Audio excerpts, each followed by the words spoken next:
Hi friends, எல்லோருக்கும் வணக்கம். எல்லோரும் எப்படி இருக்கீங்க? நல்லா இருக்கீங்களா? இன்றைக்கி அந்த கதையோட ஒரு பகுதி தான் பார்க்க போகிறோம். அதுக்கு முன்னாடி நீங்கள் செய்ய வேண்டிய விஷயம் என்ன அப்படின்னு கேட்டிங்கன்னா, மறக்காமல் நம்ம சேனலை சப்ஸ்கிரைப் பண்ணிக்கோங்க.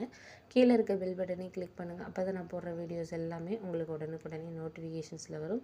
ஸோ மறக்காமல் சேனலை சப்ஸ்கிரைப் பண்ணிவிட்டு வீடியோ பாருங்கள் ஃப்ரெண்ட்ஸ். வாங்க நம்ம கதைக்குள்ளே போகலாம். அதுக்கப்புறம் நான் என்ன யோசித்தேன் அப்படின்னு சொன்னால், சரி இவர் சொல்கிற ஐடியாவும் நல்லா இருக்குது அப்படின்னு சொல்லிட்டு என் ஒய்ஃபும் சொன்னாங்க. அதுவும் சரிதாங்க, நம்மள்ட்ட இப்போ எவ்வளோ இனிஷியலாக எவ்வளோ அமௌண்ட்டு கட்டணும் அப்படின்னோடனே, இனிஷியலாக ஒரு 3 லட்ச ரூபா கட்டணும் அப்படிங்கிறாங்க. 10 லட்ச ரூபாயா காரு. நம்ம மாதம் மாதம் ஒரு 10,000 கட்டுற மாதிரி இருக்கும். ஒரு 3 வருஷத்துக்கு கட்டுற மாதிரி இருக்கும்.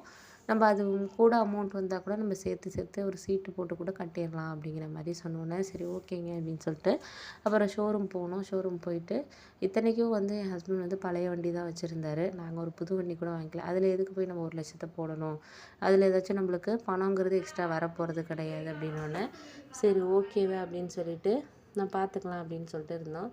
அதுக்கப்புறம் என்னாச்சுன்னு பார்த்தீங்கன்னா, சில விஷயங்களை நம்மளுக்கு எதா இருந்தாலுமே ஒரு சில விஷயங்கள் நம்மளுக்கு கரெக்டான ஒரு டைமிங்கில் இருக்கா அப்படின்னு சொன்னால், அது நம்ம யோசிச்சு தான் ஆகணும் அப்படிங்கிற மாதிரியான ஒரு இதுதான். சரி ஓகே அப்படின்னு சொல்லிட்டு அதுக்கப்புறம் நான் ஒரு முடிவு பண்ணேன்.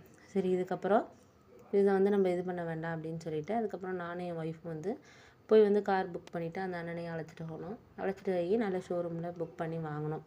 புக் பண்ணி வாங்கிட்டு அவர்கிட்டயே மறுநாள் 1ஆந்தேதியிலேருந்து நீங்கள் எடுத்துக்கோங்க அப்படின்னு சொல்லிட்டு கொடுத்தோம். அப்புறம் 2ஆந்தேதி அந்த ஒரு நாளுக்கு அப்புறம் 2ஆந்தேதியிலேருந்து அவர் அமௌண்ட்டு கொஞ்சம் கொஞ்சம் போட ஆரம்பித்தார்.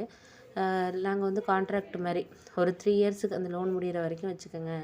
பார்த்துட்டு இடையில ஏதாச்சும் பிரச்சனைனா மாற்றிக்கலாம். கரெக்டாக சர்வீஸ் இருக்கிறப்போ நாங்கள் இது பண்ணுவோம் அப்படிங்கிற மாதிரி ஒரு கான்ட்ராக்ட் மட்டும் போட்டுக்கிட்டோம். சரின்னு சொல்லிட்டு அவரும் ஓகே அப்படின்னு சொல்லிட்டு வண்டியை எடுத்துகிட்டு போயிட்டார். எங்கள்கிட்டேருந்து பூஜையெல்லாம் பண்ணி வண்டியை எடுத்துகிட்டு போனார் மறுநாள்.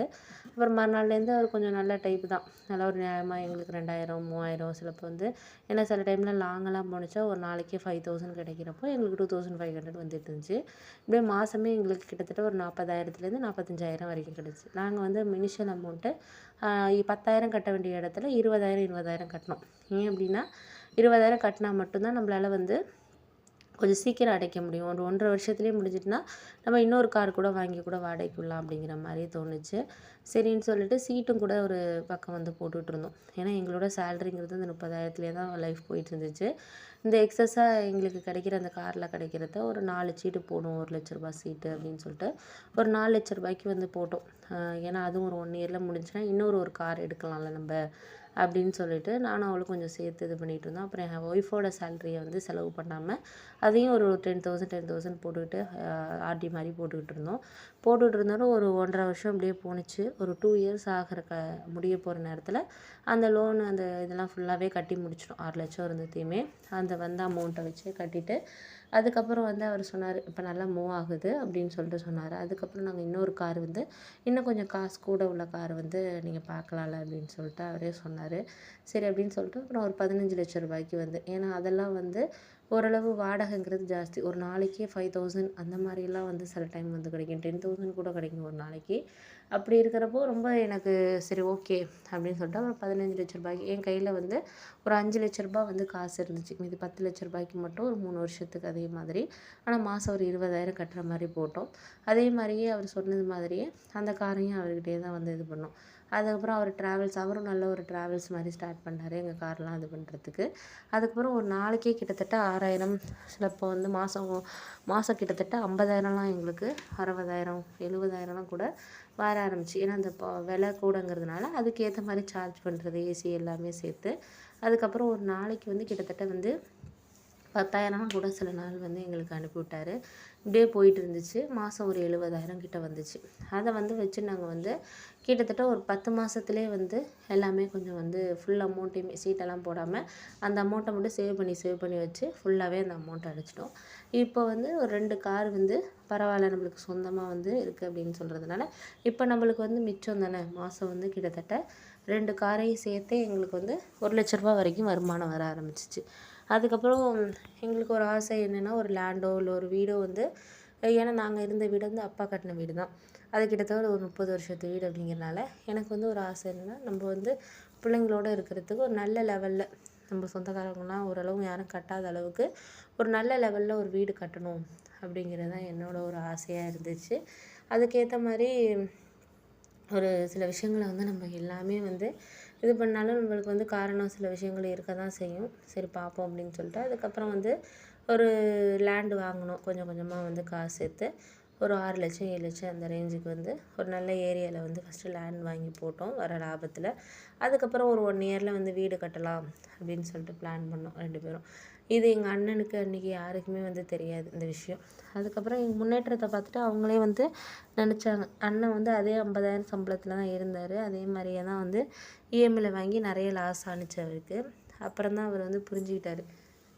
நம்ம தம்பி வந்து புத்திசாலித்தனமாக சிந்திச்சு இந்த அளவுக்கு ஒரு நல்ல லெவலுக்கு வந்திருக்கானே, மாதம் 1,00,000 ரூபா சம்பாதிக்கிறான் அப்போ அந்த 2 காரை வச்சு.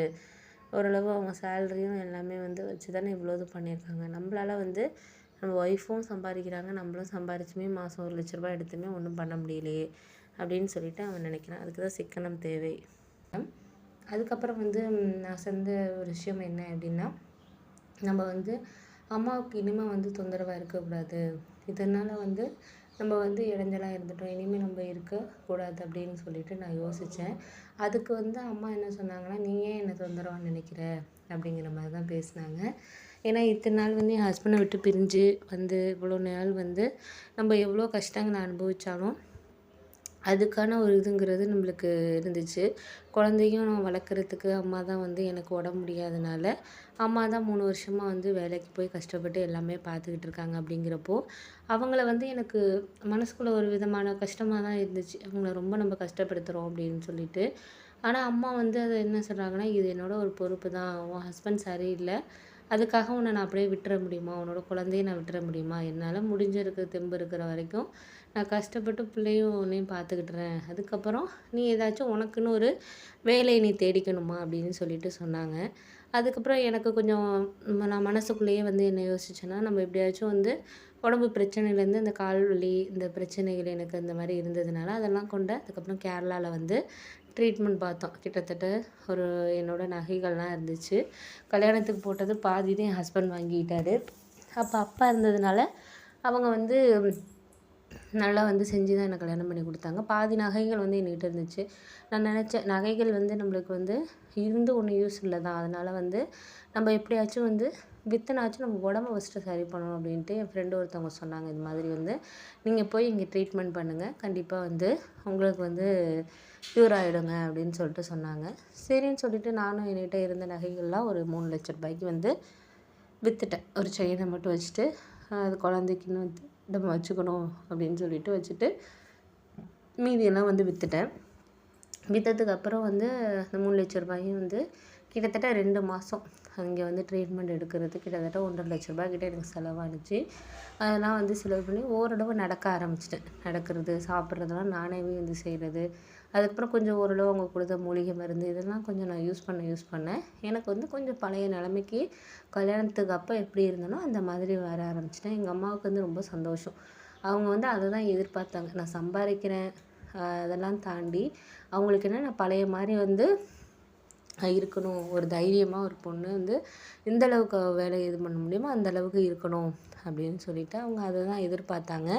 சரி ஓகே அப்படின்னு சொல்லிட்டு அதுக்கப்புறம் ரெக்கவரி ஆகி வந்ததுக்கப்புறம் எனக்கு அடுத்தது என்னென்னா கொஞ்சம் வீட்டிலேயே நான் வந்து கொஞ்சம் எக்ஸசைஸ் இதெல்லாம் பண்ணி இன்னும் கொஞ்சம் வந்து ஹெல்த்தியாக சாப்பிடணும் அப்படின்னு சொல்லிட்டு இப்படியெல்லாம் வந்து ஒரு ஹெல்த்தியாக சாப்பிட்றது அப்படின்னு சொல்லிட்டு ஒரு டாக்டர்கிட்ட போய் கன்சல்ட் பண்ணி அவங்க எனக்கு கொஞ்சம் ட்ரீட்மெண்ட்லாம் கொடுத்தாங்க.